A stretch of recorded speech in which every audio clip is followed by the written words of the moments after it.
Good morning, everyone. Today we're here at 315 South Bradford Street at Smolak Farms, and with me is Michael Smolak. Welcome, Michael. Thanks for coming. Well, thanks for having me. It's a pleasure to be here. Tell me about your family's history in North Andover. Well, it's interesting. My grandparents that bought the farm bought it in 1927. They immigrated independently from Poland, settled in Maine, started a family, and moved down to North Andover looking for a business. My grandfather said that he wanted a business where he could get forward and bring his family forward and be successful. My grandmother said she wanted a business where she could keep her eye on my grandfather to make sure that he worked. So where the truth is, I don't really know.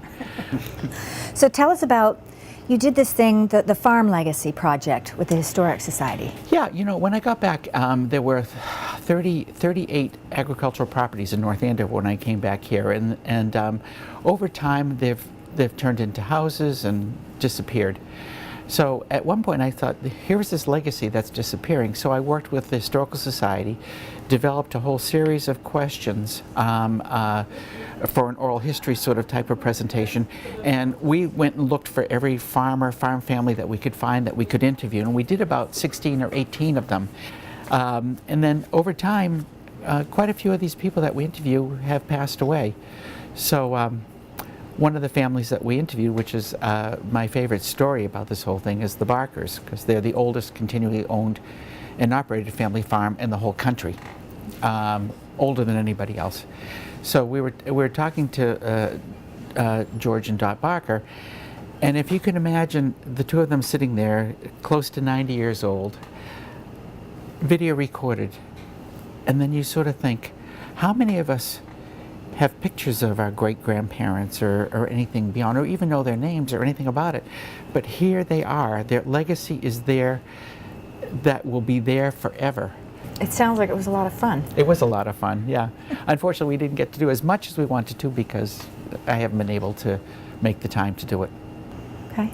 And now your family's been doing this for 90 years? Yeah, in 1927 they bought this farm. It cost $5,000 at the time. There was 160 acres. They bought it from a family called Glennie. When my parents and grandparents ran the farm, it was a very diversified type of business. We had dairy cows, 50 dairy cows in the barn. We had vegetable fields that we sold everything wholesale. We had orchards with peaches and apples. So none of this retail operation was here.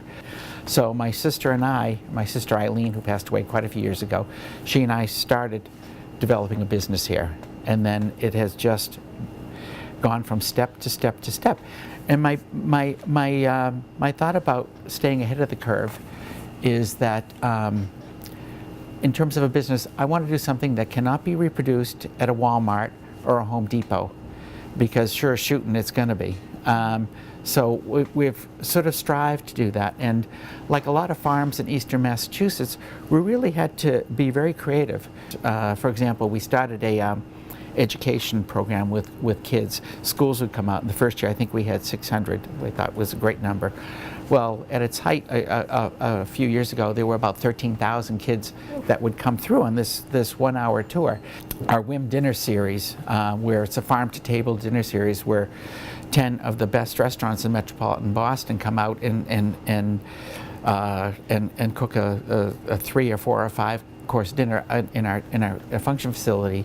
And the nice part about it is that we truly do believe in giving back. So a portion of each of those dinners goes to the charity of the chef's choice. And so it works out really, really well. Weddings have, farm-to-table weddings have become very, very hot. And so our wedding business just about doubled last year, which is really, really good. But those are the kind of things that a farm in eastern Massachusetts at this point in time have got to do in order to stay viable. And even then, it's a balancing act. So what do you have planned for the future? What's new you've got coming up? I've got more ideas than time to take care of them. But I'd say our focus this year is to get the agriculture in better shape. So a lot of more interactive stuff. With education, the animal area will be really spruced up a lot to make it more interactive. We've started a jazz dinner in the off season in the winter time. We're working through some of the permitting process now, and we've got a Valentine's dinner coming up. So hopefully we'll be able to get all our permitting in line to get that. But that we had one a couple weeks ago. It just was great. It was magical. So there's so much that goes on here, and your family has done so much, so involved in the town. Michael, what do you want your legacy to be? Well, you know, I got into this not really by choice, and I'm very spiritual about it. Life sends you where you're supposed to go, and sometimes you don't really know why, but you've got to have faith that you're heading in these directions for reasons. I like to think that places like this farm, things that we've done here, have added quality to the life of the people in town and of the region at this point, because our draw is certainly very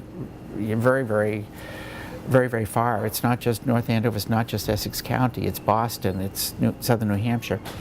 And the legacy is to create fun, to connect people back to what's real. I can't tell you, barely a day goes by without somebody saying to me, "Gee, thank you for staying here, thank you for being open." And I have to say, it used to be, oh, my kids came here. Now it's my grandchildren came here, because I've been here for a while now. So that probably is the best thing. And you know, going forward, who knows what the future's going to be? You know, I'm at that age where I'm sort of thinking of transitioning, and you know, where the business goes after that will be somebody else's, you know, job to sort of take care of and hopefully do a good job with. You know, I plan on being here for the next 30 years at least, so time will tell. Mm-hmm. That's wonderful. Michael, thank you so much for taking the Good, time that to was talk good. to us and to share everything with us. Great, excellent, I'm Dawn Pease, and we'll see you guys next time. great.